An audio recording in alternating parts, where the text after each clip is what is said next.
If you've ever felt like you need more money so you can buy more clothes to finally achieve the ultimate style, let me be the first to tell you that ain't the secret. I'm seeing so many videos on how to instantly elevate your style, and I thought this would be the perfect opportunity to hop on board and share my instant style tips that took my style from this to this. So grab your little drinky drink. If you happen to be new here, I am Jordan Blackwell, but you can call me JB now that we're friends. Your sustainable materials bestie turned lifestyle content creator. And of course, the goal is not just to look good. We want to make sure we feel good and have pieces that last and really achieve the ultimate style. So diving right in, I kind of want to start from the crown and work our way down. First and foremost, one thing that makes people instantly stylish is good hairstyles. I'm gonna be so honest, and as someone who is terrible at this myself, like it took me literally 2 years to be brave enough to chop all of my hair off. But I think we all can agree when the hair is just done right, it really sets off a look. And here's what that looks like. I'm not saying you need to have the bust down, perfect weave or anything like that. It can be a slick bun. It can be a really cute updo like this. Just having it done and using it as an extension of your style just always looks super stylish. And in line with that, especially because it's so unrealistic to expect us to have perfect hair days every day, are good hair accessories. I feel like if you don't have the time or the energy to nail down a really good hairstyle, right? And again, that could literally just be some fun braids, some boho braids, having some hair accessories, whether that is some dope hats. I have personally been loving Kangol hats. I think it's giving UK girly baddie. I'm loving it, but also playing around with barrettes. I've seen seashells. I've seen so many fun things. And these, again, little details can really add context and depth to a look. And I think as we're thinking about personal style and how to elevate your style, the goal isn't just to copy and paste, but to also add depth and add some things that are personal to you. And that's what makes a hairstyle so stylish. And I have to be so honest here.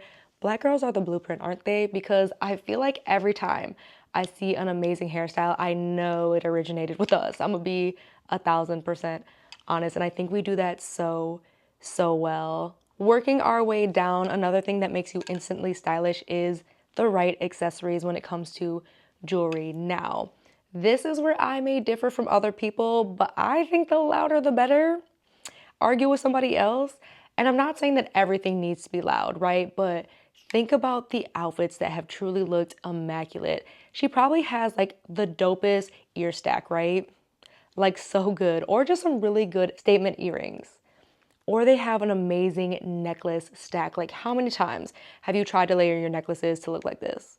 I know I have literally been practicing and I'm slowly upping my game myself because the accessories really do matter. And even if you're not gonna go bold with the accessories you wear, sometimes it's using accessories to elevate your pieces as well. Like we are all saying this safety pin style hack for a button up. How much better does it look like this with a brooch? Right? It gives something different. Again, adding that depth and adding something visually interesting to the outfit. I think so many times we rely on that third piece. We've all heard that advice. Throw on the jacket, throw on the hat, but sometimes it really can be the right accessories, some bold accessories to really take your look to the next level and just instantly elevate your outfit. This next one might be a little controversial. It might be a little controversial, but having clothes that actually look worn. Now, not tattered, not homeless. Like my dad would not let me leave the house looking homeless. I don't know about your parents, but that was a statement I heard a lot growing up was you ain't looking homeless today. But I do feel like clothes that don't look perfectly brand new all the time add interest and look stylish. And that's not every single piece, right? But I really do love when I see these more polished outfits like this suit, but then layered with a fun semi-worn jacket like this. Right? It just adds a little bit more interest, a little bit more depth, which can feel overwhelming. And the tip I have for you is to really play around and make your own kind of like style history. I did this with some old baby pictures, y'all. Like I finally found this picture from when I was younger with my favorite cowgirl boots. And my mom recently came over and gave me some other photos from when I was younger and looking at a lot of the things that stayed the same. Looking at a lot of the pieces that I liked to wear, a lot of the colors I liked to wear. This really helped me to create a deeper understanding of my personal style and be able to elevate what I used to wear to make it look even better now, right? Keeping the elements that I liked, but then understanding what little tweaks I could make to make the outfits more stylish. In line with that, if you've watched any of my videos, this next one should be no surprise: monochrome. Monochrome is always going to look good, and I don't mean all black. This ain't a funeral, babes. Not that black doesn't look good, not that you don't look chic. Not saying that, but wearing monochrome in unexpected colors is always gonna look good. Like my personal favorite right now that I am obsessing over is khaki. Look at this. Look at this. Or like a sageish green. I mean, it's unexpected, it's fun, and that's such a slept on way to instantly look more stylish, is to pick a color that people are not going to gravitate towards or most people would wear. That's easily gonna make you stand out because a lot of people will reach for black. They will reach for brown or beige, right? It's safe. It's easy. So an easy way to be stylish and stand out is to not choose the safe colors. In line with that is generally just having bold pieces. I also am terrible at this. I say these things not as someone who practices entirely what I preach. We're improving. We're a work in progress. But I am appreciating more and more having bold pieces in my wardrobe. I am appreciating more and more that a lot of the outfits I love and look stylish usually have a bold element to them, whether it is an interesting garment construction like pleats or oversized effect or that cinched waist y'all know. If you have watched any of my videos, me and hourglass waisted anything like tops, dresses, they are calling me. Those kinds of pieces do not have to be overly loud, but still make a statement and make your outfits look more stylish with very minimal effort. I know that that's the fine line I'm really trying to toe, because I know you've heard this, that like timeless pieces, classic silhouettes, those are the only things worth spending a lot of money on. The truth is, being stylish is about listening to your own intuition, your own thoughts about what's in style and what is not, and what works for you and what does not. When I look at the girlies whose style is doing it so well, there is just something in them. I'm gonna be so honest, and it's because they trust themselves and understand what's working for them and what doesn't. And that's very true when it comes to bold pieces. So I'm not saying like go out and buy statement pieces all up and through your wardrobe. Not what we're saying, boo. But definitely saying that understanding what feels bold to you and how you can integrate that in a way that makes sense for you, not just to look good now, but to look good for years to come. Another favorite that I swear by left, right, down, and sideways is gonna be texture. Texture, texture, texture, especially if you're somebody who likes to wear monochrome outfits, because this is going to keep it from looking flat. Like when I talk about depth, what that really means is think about outfits kind of in a 2D to 3D, right? Some outfits, like a good monochrome outfit matching set like this, it's flat. It's not that it doesn't look bad. It's not that it doesn't look good, but there's really not any dimension pulling you in, right? But when you add texture like this, right, it's giving you something visual to look at. It's giving you something that's gonna play with your other senses a little bit, which is so fun and so stylish. That's one of the reasons I always tell y'all, when in doubt, some texture will do it every single time, whether that's ruching, whether that's chunky knits, whether that's pleats.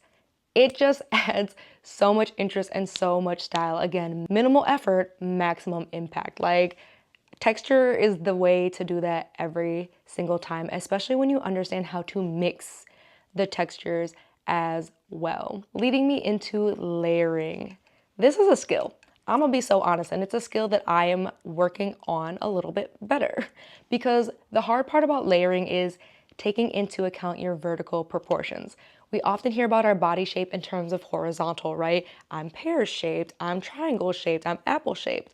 But your height has proportions too. I've talked about it in this video on how to understand your body shape, because y'all, when I tell you for years, I had it all wrong. I thought I was a different body shape. Turns out your girl's a pear, but it also turns out I have a wide rib cage, a short torso. These are things that make an impact with how to layer and look amazing. But the general rule when it comes to layering is understanding the rule of thirds. And this is what that looks like. Either having 1/3 of your outfit on the top and then 2/3 of your outfit on the bottom, or 2/3 on the top, think like dresses or longer jackets, with 1/3 being the bottom part of your outfit. Understanding this principle literally works wonders. Like, look at this layering. Look at this layering. It's So good. I am very minimalistic when it comes to my layers, but layering like this one really shook me. The shorter button up over the longer button up. Like, magnifique, right? It's just giving what it needs to give. And I think that when people do this right and understand again how this works for you and your style, it always looks so good, so effortless. Like you don't have to rely on maximalism and tons of colors or tons of patterns. You really can layer with pieces that you already have to look more stylish and put together. The next thing that I think a lot of us sleep on, and I know it's mentioned a little bit, but undergarments. And I'm gonna hold all of our hands when I say this because women, I know this can be frustrating. I don't wanna see your panty lines. I know that's hard, especially in the leggings era, in the skin tight skirts era. I know that's hard. Trying to find seamless underwear honestly looks so much better because I really don't have an issue seeing your underwear. What really happens is your underwear just like gets stuck in that awkward place, like in the middle of your butt cheeks, and then it just adds weird lumps. That's the only reason I say that undergarments are slept on but so important to look stylish because they can create unnecessary lumps in your body that aren't actually there and then make your pieces sit weirdly. And that's the only reason like panty lines drive me insane. It's like, boo, that would look so good if the panties weren't like making it all bunch up weirdly and now it just looks, you know what I'm saying? Like, you have a great body. Invest in some good undergarments to make sure that it stays that way. I think that that's something that takes time. And you know this about me. I'm going to tell you to take your time for any of these things. I'm not going to ever tell you to run out and buy this right now. I want you to be intentional. And that is truly a huge secret of all stylish people. They're not rushing a lot of their shopping decisions. They are taking their time and understanding how the piece not only fits for them, but then fits within the context of their wardrobe, not just now, but for years as well. The other thing I love to see, honestly, is like the right use of socks and tights. Because sometimes I feel like people reach for tights just because they feel uncomfortable with their body rather than it actually elevating the look. But when tights and socks are used right, it just looks so cool. It looks so fun. This is something that's inexpensive and goes such a long way. I know we are all like, I don't need you to see my socks, or I just have some basic Nike socks. Getting fun socks, like men do this so well, especially with their suits. I love when men have playful socks hidden under their suits and that color just peeks out. And the women who do that look so good as well. Or when they have the right colored tights, like when red tights were all the rage. So good, right? Or brown tights. Again, like so good. These are little details that really can help you to elevate your looks and just instantly add some style and some wow factor. Like, now wait a minute. She even went down to the socks. She even added some accessories or some details to the socks, knowing it was just gonna do a little something extra. Like, so good. Then of course, we cannot overlook shoes. And shoes are a hard one for many reasons. One, you might have a big foot size, like I am a size 10. Finding good shoes is hard. Two, comfort. Like, we cannot discount that, like, not all of us want to die in heels every single day. Not all of us need our toes just jammed in, just some pointed toed heels. But understanding the right shoes to go with your outfits. And the thing that really does it is understanding when to play with opposites, right? So I'm sure you've heard this a lot. Some people say juxtaposition, some people say opposite pairing, but basically when to mix like feminine with masculine or when to mix casual with streetwear. That kind of understanding is so stylish, and especially when it comes to the shoes. Like knowing that you might have this really kind of polished outfit, so you're adding some casual sneakers. Or knowing that you have this really casual outfit, so you dress it up with some dope loafers or some heels, right? I think that looks so stylish and looks so good. Those thought through details, again, from top to bottom. And this can feel like a lot. I totally understand. It's like, baby girl, how are we keeping all this together? And for me, that really looks like having a uniform. I created an entire video on how to find a uniform that makes sense for you. And this can really help you lay that framework of like, what's gonna look good, how I can easily mix and match and take advantage of all these things that are gonna instantly elevate your style. For me, mine's fairly obvious. If you Like for me, mine is fairly obvious. Your girl is either gonna be in a crop top and high-rise bottoms of some kind, or she's probably gonna be in a dress. Like, those are my two main uniforms, and I may vary on occasion, but honestly, that's where I'm sticking 99% of the time, and that cuts down so much stress, y'all. So much stress. So those are the very easy things that you can do to be instantly elevating your style starting today. And if you found this video helpful, make sure to not only boop that like button, make sure you subscribe so you don't miss videos like this. And like I mentioned, the next step honestly is to get into a groove of what your uniform could be. Not the same old thing every single day like we used to do as kids. I'm not talking that, but understanding outfit combinations that are going to make you look amazing. So check this video out next, and thank you so much for watching. We'll hang out more over there.